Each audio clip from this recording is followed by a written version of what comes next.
told Marianne to watch herself here. He thinks you are easy prey since you've been going through your divorce. He's acting strange, and Monty said he's writing up everything.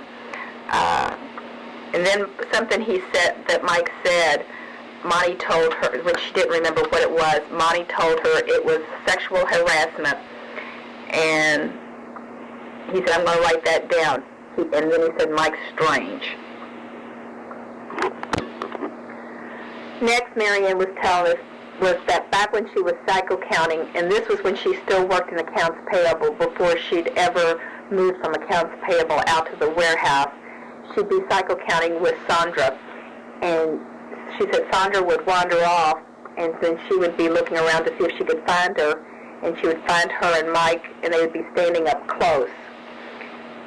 Another time she saw them, he was bent into her car like he was starting to kiss her. She didn't see that he was kissing her. It just looked like he was starting to.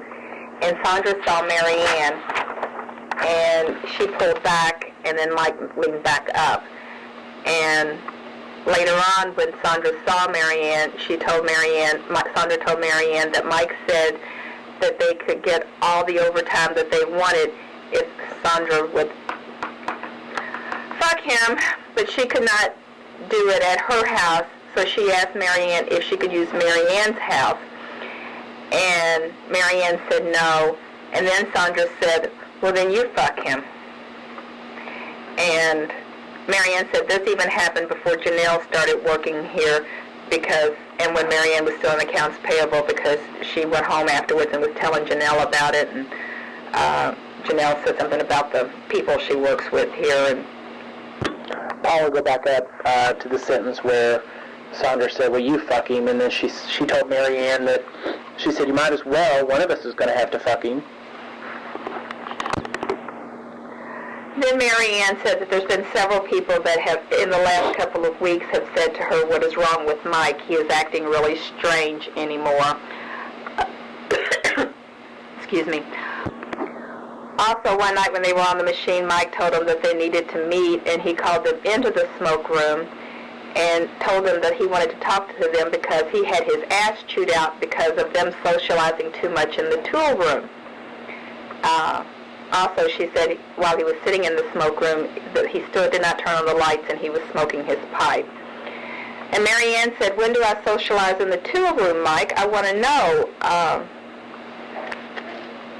She said, "I wait for Margaret in the parking lot, and we do not come in to punch the clock until it's about 25 after. She said, "I want to know who chewed you out." And he said... So she said that, if they've got it wrong and you got in trouble because of it, I want to be able to explain it. That's what she said. Anyway, so then he said, "Let's keep this to ourselves and forget it. I obviously did not think this through, and let's just keep this between us." She said during this whole time, and Margaret confirmed, that he was sitting in his chair, leaned back with one of his legs over the arm of the chair with shorts on, and he just kept slumping further and further down so his shorts would gape open. Then she said that he kept them in there for about 45 minutes to an hour going through all of this and keeping them off the machine for that whole time. Marianne also said there's been several times that he comes back in the night for no reason, and she'd say, "Why are you here?" And he said he forgot to get something, or he needed to get something for the customer, but she said he never got anything. You can say that. He'd hang around, watch them, and leave.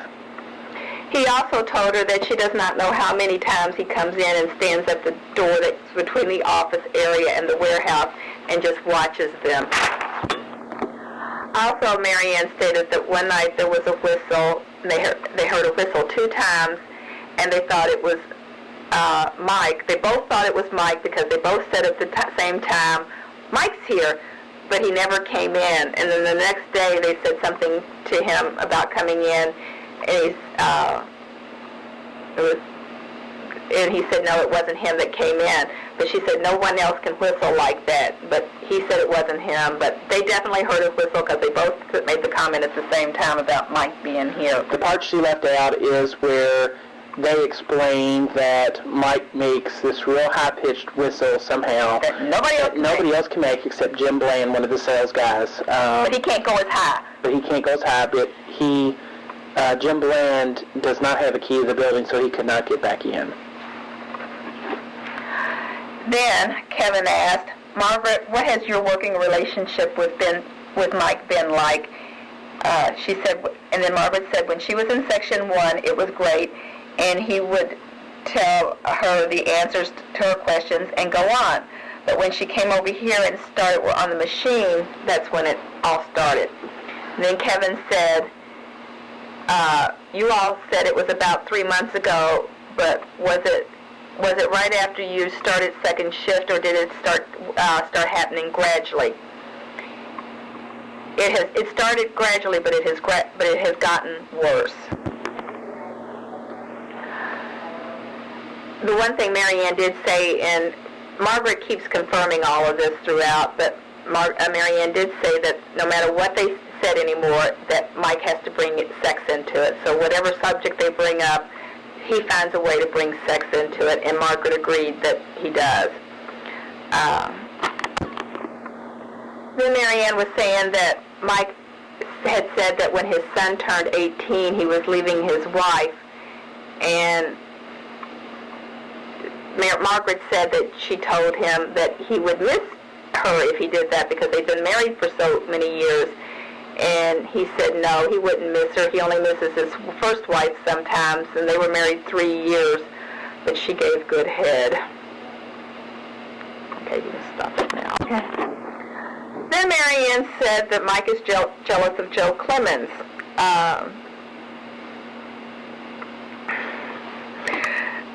That according to Mike, that he says Joe's supposed to have one this long. As again, Mary Ann said he always has to bring sex into it. Then Margaret said that Mike said Joe thinks he is it and has everything a woman wants. And then Mary Ann was saying if Joe talks to them, Mike gets jealous and then he won't talk to them, for like the rest of the evening.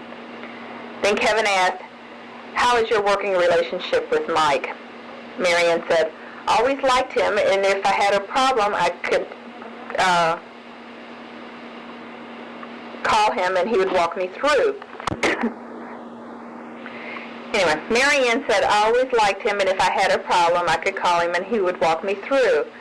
But if I had to ask for something, he always made it sound like I would have to pay for it. I'm not comfortable with it. When working with Joe, I was never uncomfortable, but I have been I have not been comfortable with Mike. Last night he picked up some bolts and wanted me to take them from him. It was just a way to get me to touch his hands. He kept holding them out, wanting me to take them out of his hand. But because I wouldn't touch his hand and take them from him, he got irritated and threw them back in the barrel. Okay, stop it where I can read this. The girls both said that last night, when they were working at the table by the machine, it's the one that has the scale on it where they weight check each of the packages and make sure they're sealed, that Mike came up in front of them and took his chair, pulled it right up against the front of the table where they were working, and sat there for about 15 or more minutes and was questioning them about what had happened in the meetings in our office. She said he just kept sitting there looking at his fingernails and picking at his fingernails saying, you're going to tell me what happened in those meetings in the office today. And what he was referring to is the meetings where Mary Ann had came in and gave her statement on 221 in my office earlier that day. And for about 15 minutes he just kept doing that to them. I asked them, how did that make you feel? And Margaret said she just wanted to walk off, but she said she couldn't. Mary Ann says he never opens his mouth, he just sits and stares.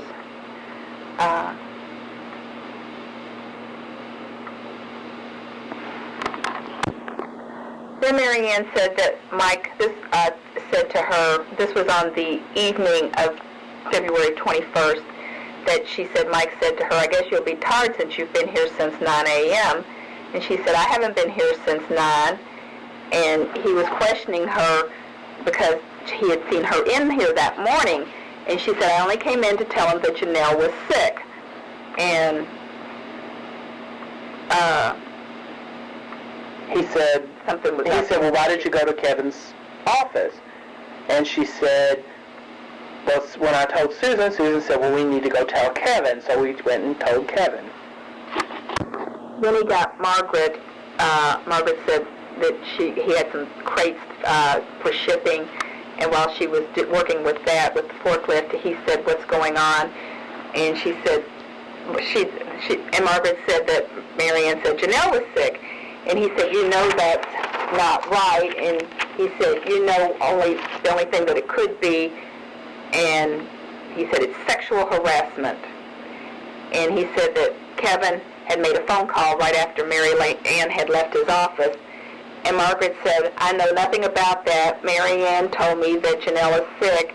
And Margaret said she knows nothing about that and drove off the forklift. Paula, back up in the part where Mary Ann's talking, then he, after he was questioned about it, and then he said that, you know, it was funny that she was in here this morning and that he knows something's going on because after she left, there were 2 more meetings that I had in my office, closed-door meetings, and he wanted to know what was going on, and she was going to tell him what was going on, and she just kept insisting that she didn't know what he was talking about, that, you know, Janelle was sick, and she came in and told us Janelle was sick, and beyond that, she doesn't know what he's talking about. Then Kevin asked, how do you feel? Mary Ann said, I just do not feel comfortable. Margaret said, if he would just give me instructions, it would be okay, but I do not like him staring, like being up in the mezzanine staring down at us. Then Kevin said, how many times has he been up there? Mary Ann said, probably at least 3 times. She saw him going up the steps, and then she saw him standing up there just watching. She said, even Margaret came over to me and casually while we were working and, you know, mentioned that he was up there, and I said that I saw him, I had seen him. Then Margaret said, he does not need to watch us. We are doing our jobs. Margaret also said, I do not want to work with him by myself on Friday because I think he is the type to force himself on you. Mary Ann said, yeah, he works with those youth groups, and I would not want my child with him. Mary Ann also said, and when he stays here late, why is it? To watch us? Kevin said, I do not know. He says it is to work on paperwork. Mary Ann said, he does not do anything. He plays music and he works on the computer, and if you walk up, he clicks it to something else real quick. Paula, what Mary Ann said was that they have to, the bathroom's on the other side of his office, so if they're going to the bathroom, or, which is going by his office, or if they're going to the copy machine after they finish a kit to make copies of their paperwork, you know, he sees them through, he's looking sideways and he sees them through the... It's catty-cornered. Yeah, he says catty-cornered, and he looks out his big window and he'll click the screen off and act like he's reading something else. Mary Ann also said that half the time he sits where they are working until their 7:30 break, and sometimes even when they leave on break, like to go to McDonald's, and they return, he's still there when they come back. Kevin asked, how often does he stay? Mary Ann said, he is here every night until at least 6:30 or 7, but sometimes it is even longer. Kevin said, I want to make a clarification. Margaret, when Mike was talking to you when making the sexual comments, did he make advances to you to have sex with you and his wife? Margaret said, he said, would you do it with his wife? And then said, would you do a threesome? And I said I was not into that. He did not say with him specifically. Kevin said, did he make sexual advances or just comments? Margaret said, yes, he asked me out because I said no because he was a married man and I do not date married men. Then they said, On Tuesday night, Mike had said to Margaret, "Are you and Marianne messing around?" Margaret said, "No, Mike, and I would appreciate it if you would stop asking." Then about 10 minutes later, he came back and asked, "Did she do it with animals?" And I said, "I'm not into that stuff." And then Mike said, "My wife is bisexual, but she has not been with a woman for a long time. And I could probably talk her into it if you were interested." Stop it. Again, Margaret mentioned that Mike had asked her if there was any use in him asking her out, and she said no, he was a married man, and he said that makes no difference. He also asked, Marianne also stated that he had asked her several times if her and Margaret were getting it on. And then another time, Marianne said he was telling her about these deers he has out at his house and about that she should come over to see him, and then he could stick a candle in her belly button and have dinner by candlelight.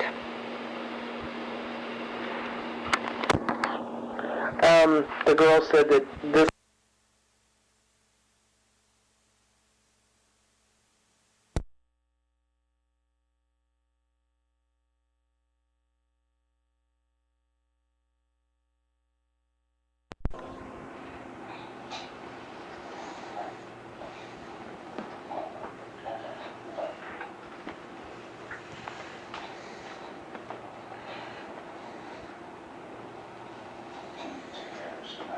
Testing. 1, 2, 3, testing.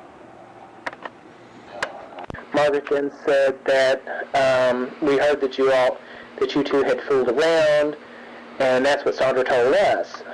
He looked at Marianne and said, "I would not touch Sandra with your dick." He has asked Margaret several times if she was fooling around with Sandra.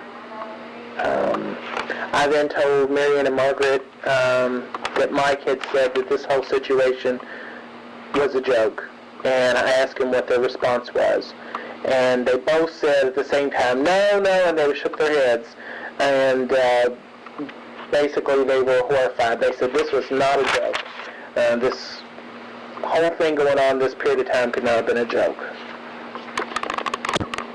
I told both of them that we were going to go over some of Mike's statements that he had made to us, and we wanted to get their rebuttal to what he had said. And I had asked Mary Ann to leave the room because I wanted to address Margaret on a few items. After Mary Ann left the room, Kevin told Margaret about what Mike had said about her having a girlfriend. And Margaret said there was no such thing. I have no girlfriend. I did not say that. He said that his wife wanted him to ask her if she was gay. But she did repeat she did not have a girlfriend. Also, we told her what Mike had said about her sexuality and her sexual preference. And she said, no, I did not tell him my sexual preference. I did say to him, on the one part where he said that she had told him that she had a lover and asked if she was pretty, and he said that she had slapped him on the hand, Margaret said that he was always saying these types of things, and that she would and hold out his hand for her to, like, pretend slap, and she told him that I should slap you in the face, and she said, she asked him to quit talking about her and Mary Ann. I was tired of hearing it about me and Mary Ann. There was no such conversation like he's talking about, and she never said that. Whenever he said anything about her and Mary Ann, he always held it out to be slapped. And she said she's never said anything about her personal life to him. We brought Mary Ann back into the room and told them that we were going to continue this investigation over the next week, and we did tell them that they would not be working with Mike Schneiders during the next week. Meeting with Susan Mattingly to continue the investigation of sexual harassment, February 26, 2001, at approximately 2:30 p.m. with Kevin and Denise Sanford. Susan, I know you've heard from your employees what has happened in the situation with Mike Schneiders, and you're aware of the allegations that have been made against him. And you had commented that some of the allegations that you had heard from Mary Ann Kleinschmidt and Margaret Lewis kind of coincided with things that Mike Schneiders has said to you in the past. Can you elaborate on that for me? When Mike and I first started working together, actually is when Louis Horn was off and I started working out in the warehouse covering for Louis.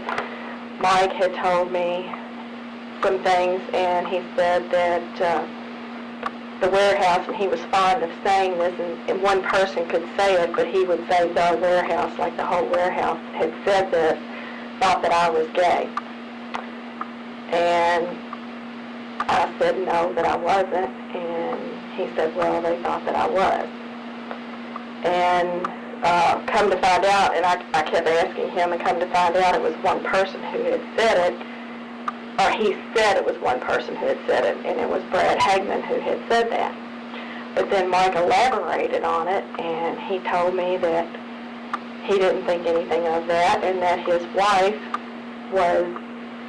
had been a lesbian, that she had been with a woman before she married him.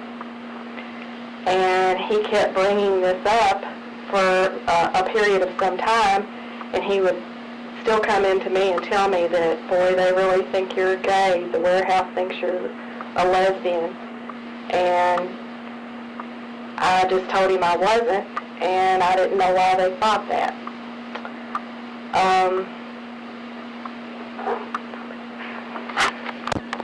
As time passed, his wife would come into the office with him, or come into the office for some reason while he was working, and he told me, she said that I was gay. She knew that I was gay because she could tell, and I told him that I wasn't gay. And he liked to elaborate on that, and he said, well, she knew, she could tell. And I just told him that she was wrong.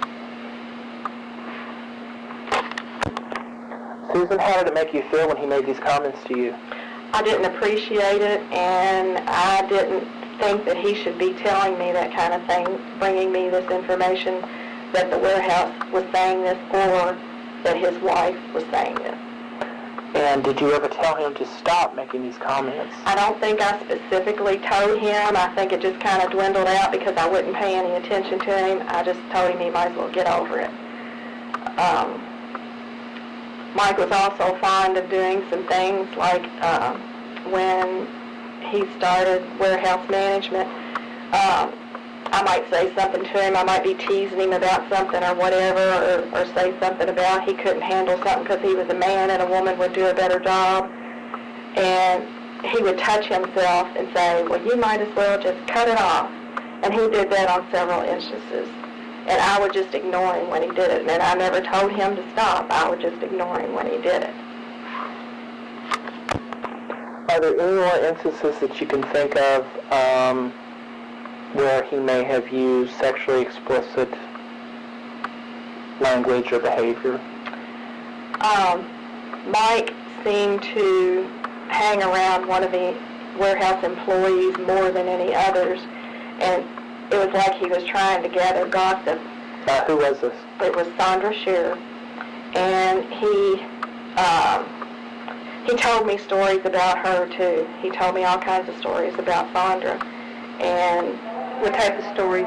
Well, he said that she didn't care if it was a man or a woman, and he said that she had been with every man in the office except for 5 people. He didn't say who it was, but he said she had been with every man in the office, well, in the whole building, except for 5 people.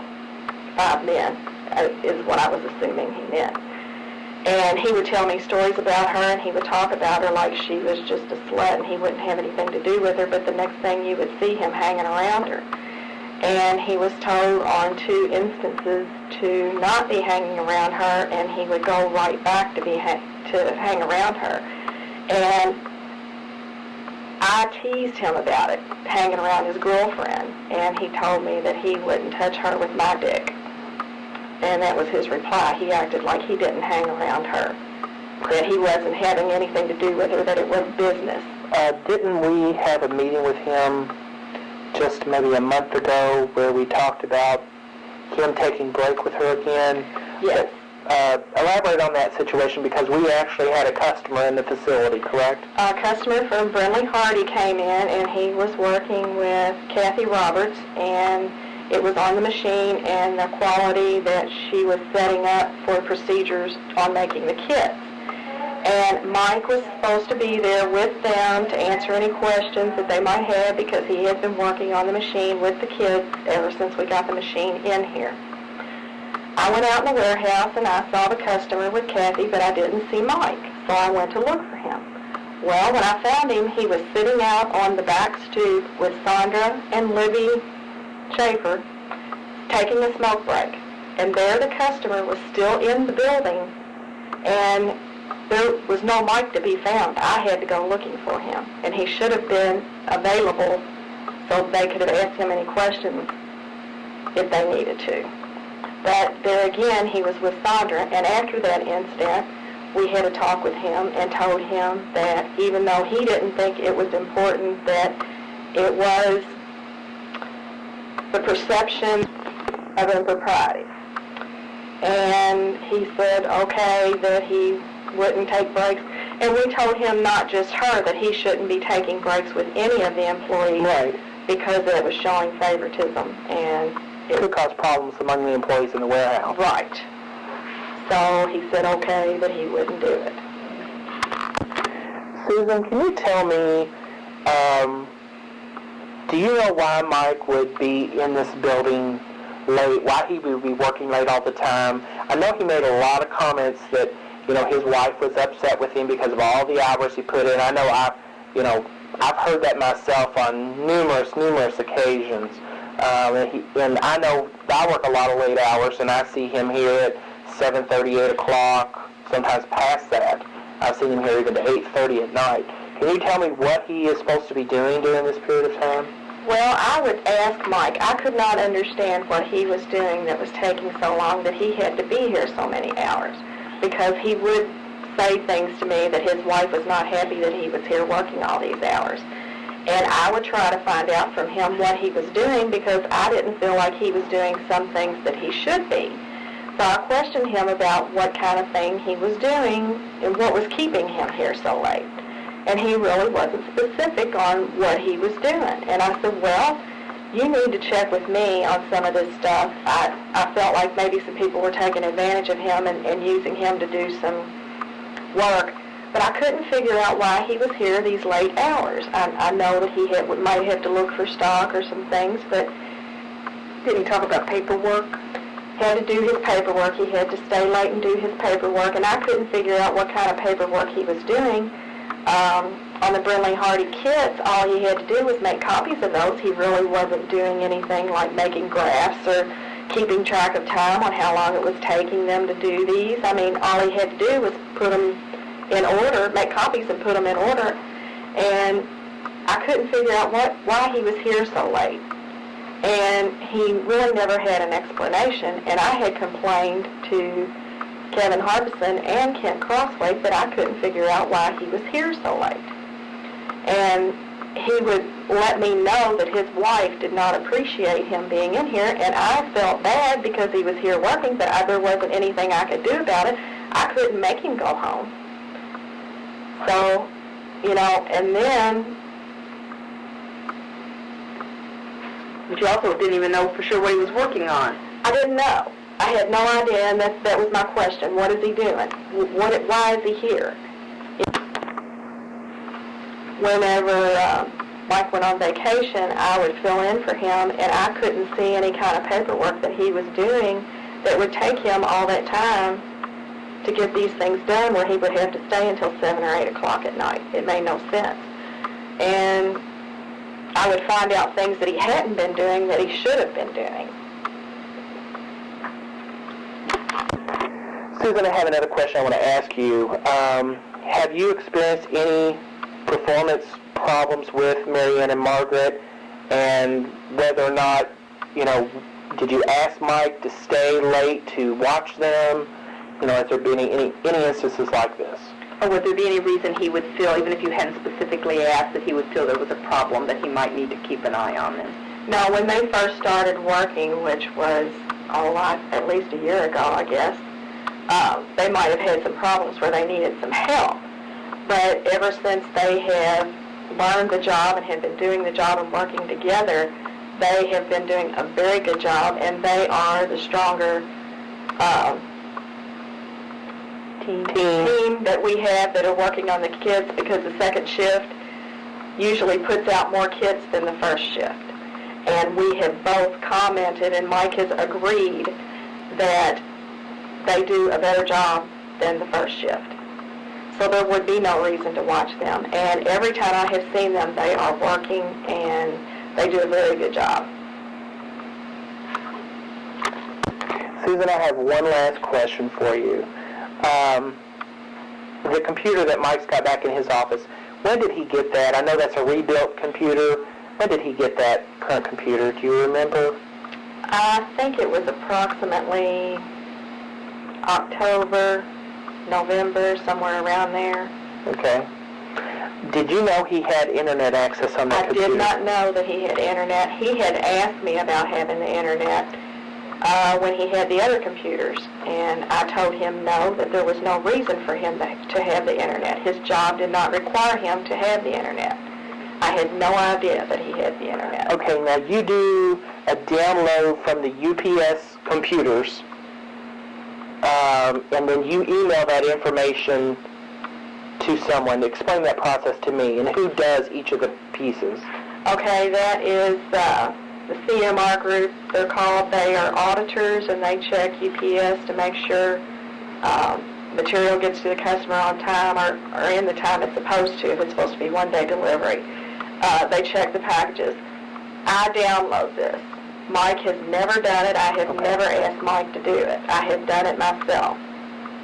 No, I take that back. Mike did it one time, I think, and I had Kevin to send it because Mike did not have the internet. You sent it that one time. Okay. So basically that's the only need of the internet that you guys really have, and you take care of that function. Right. Right? He doesn't need it because I have always taken care of it. What about when you're off? I usually do it, I'll wait a week later. And I think that, because usually when I'm off it's only 2 or 3 days, so I just send it later. Well, one day he gave me the download. Right, and that's when I went off. And I emailed it for him. Right, that's when I was gone to Alaska, and I was gone for... Now, would he have had the internet at that period in time when you were gone? I don't know. I don't think he had it then. Because when did you go to Alaska?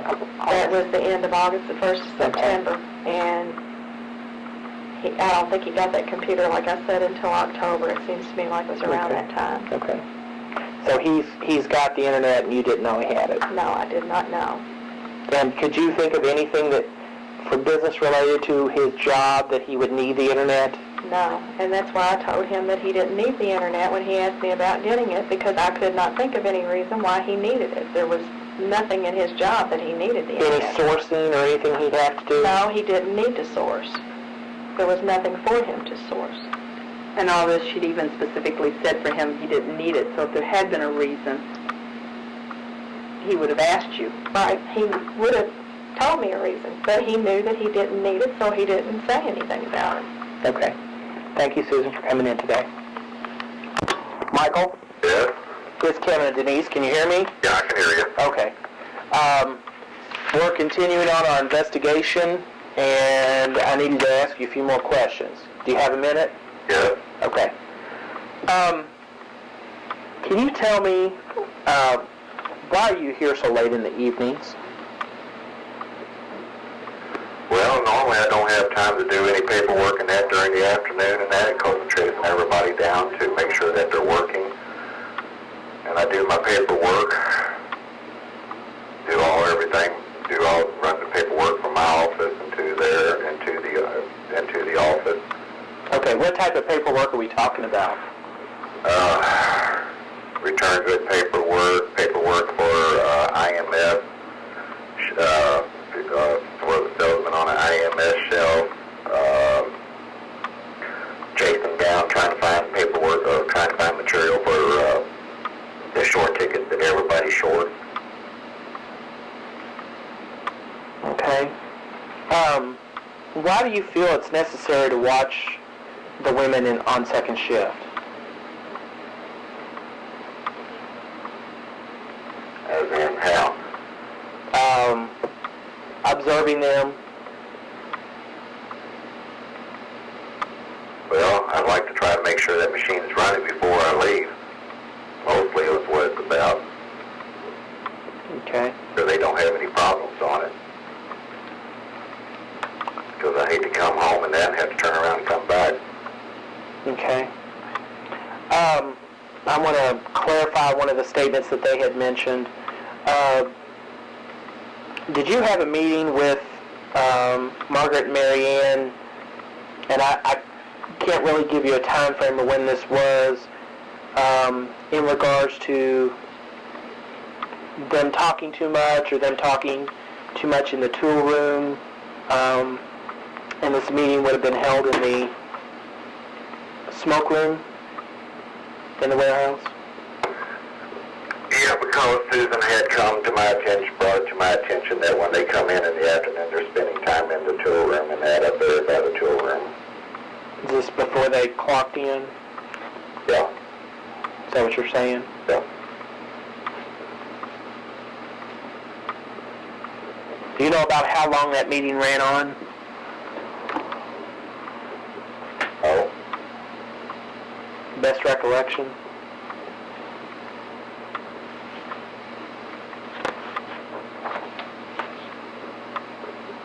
Are you thinking? Yeah.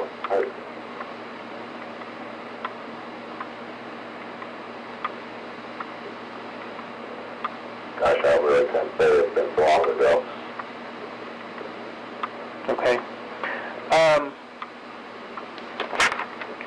What is your relationship with Sandra Shear? It's not. Can you elaborate a little bit more? What do you mean relationship? In general, what is your relationship? She's an employee, and that's it. I mean, I don't push it no further than that.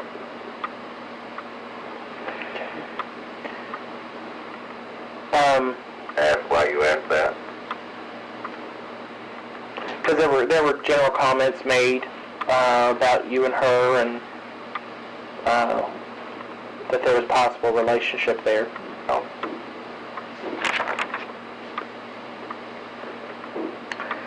Mike, can you tell me, when did you get your current computer? Do you remember? It was right after Gary Kangry died. Okay. And when did you get internet access?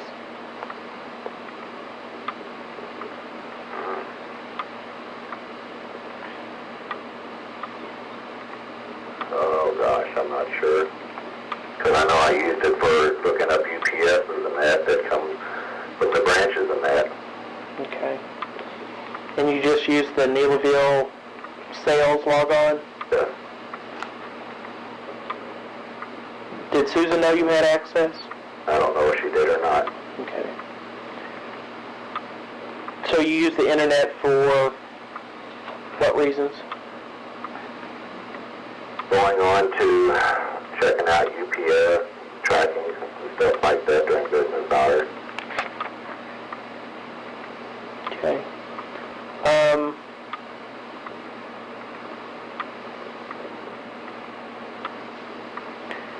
I have a question here. This was a statement that Mary Ann said that you made to her. Did you ever ask Mary Ann to come over to your place and so that you could put a candle in her belly button and have dinner by candlelight? No. No, that was a joke that was coming up, and that I would never invite her over here. But did you say that?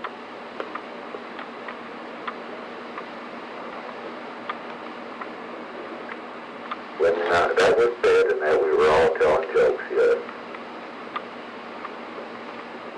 Okay. Excuse me, can you hold on a second? Sure.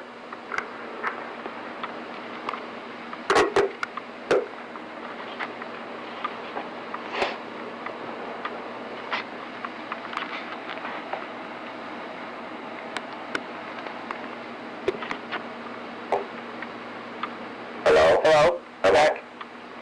Okay. Mike, Yeah. do you have anything else you want to say about that?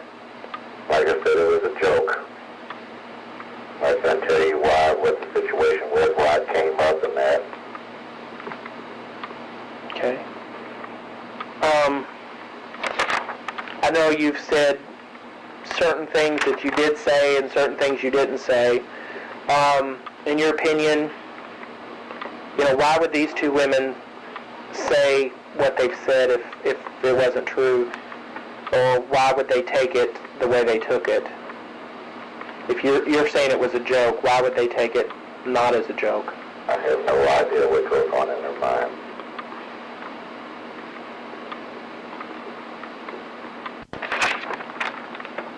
Do you have anything else you want to add to this? Mike, any statements you want to make?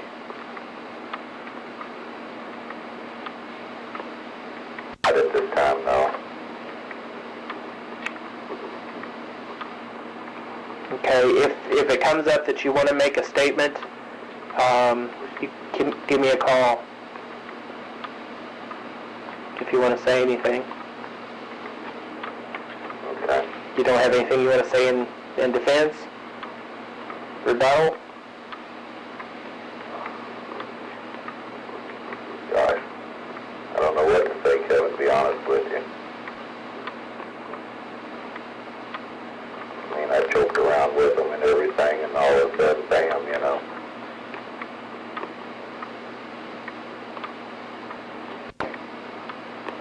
All right, well, as we said, this is continuing, and I may be giving you a call again, asking you some more questions as we go through this process, okay? Okay. Okay, thank you. Bye. Bye-bye. That was a phone call directly to Mike Schneers with Kevin Harbison and Denise Sanford at approximately 3:45 p.m. on Monday, February 26, 2001. Meeting with Kevin Harbison and Susan Mattingly, continuing the investigation of sexual harassment charges against Mike Schneers, February 26, 2001, at approximately 4:55 p.m. Susan, did you ever reprimand Mike Schneers in regards to Marianne Kleinschmidt and Margaret Lewis, that they were talking too much or hanging around the tool room before their shift started, that you would have reprimanded them? I did mention to him, well, this is when they were coming in at 4:15, and they come in the front door, and I think they were going by the tool room, and the tool room guys were catching them and talking to them. And I had mentioned to Mike about why are they stopping in the tool room, say something to them. And I just thought he would mention it to them and tell them not to stop up there and talk, that those people were supposed to be working. Okay, but you didn't reprimand him, you just mentioned it to him. Is that correct? Is that what your statement is? Yes. Okay. Find out why they're stopping and tell them not to. And now that they come in at 4:30, it's no problem.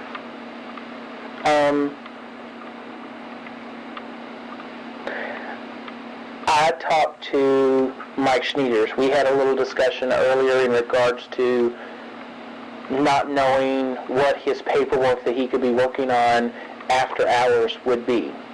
And you didn't really know what that could be. I had a discussion with him just a little while ago, and his response is that he's working on finding return goods, working on IMS paperwork for the guys, finding material for short tickets.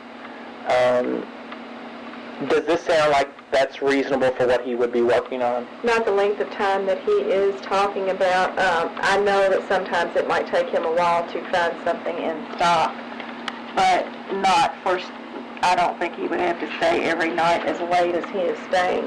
As far as the IMS tickets, I mean, as many times as he comes in the office, it would be no problem for him to bring a stack of those each time he comes. I mean, even if he had several for that So day. what does that involve? Just carrying them up front? Yeah, and giving them to the sales Oh, that's people. just carrying them up front. It's nothing to look up. The return goods forms, all you have to do is carry them in and hand them to somebody. I mean, there's nothing there that you have to do on it. So how much time do you estimate this would take from 4:30, the time the people leave, until he would take him to get done? Well, it might take him, by the time he locks up and all of that, it might take him a half an hour. I mean, if it takes that long, just for the paperwork. Now, as far as finding stock, it should not take him several hours to do that. If he could not find it in a half an hour, then he shouldn't be looking for it. Okay. There's no way it should take hours to find some. Okay, so that would take us to 5:30. And then how much prep time does he need with them on the machine in the evening, with the second shift, to get the machine running, make sure it's running and stuff? I don't know that he needs any prep time. It seems to me like if they're having a problem, it would be mentioned before they got started on the machine, because the first shift talks to the second shift and tells them how things are going before the first shift leaves. So if the machine is not running, then they would let him know immediately. Okay, but so when second shift takes over, he's not scheduling, is what you're telling me. He's not scheduling these jobs that they're going to be running that night or anything like that. No, because it's already set up. Usually they're continuing what the first shift had started, or even if they were starting a new kit, the first shift would tell the second shift, this is what you need to start. And it shouldn't take him, I mean, even if he were to tell them you need to do this kit, it's not an every night thing. There might be one night where he would say you need to do this kit. It's not an every night thing. Okay. I had asked you in our earlier conversation whether or not you knew that Mike had internet access, and you said no. Is that correct, that you did not know? That you had originally, he had asked you for it and you had told him he didn't need it, right? That's correct. Okay. When I talked to Mike, he said that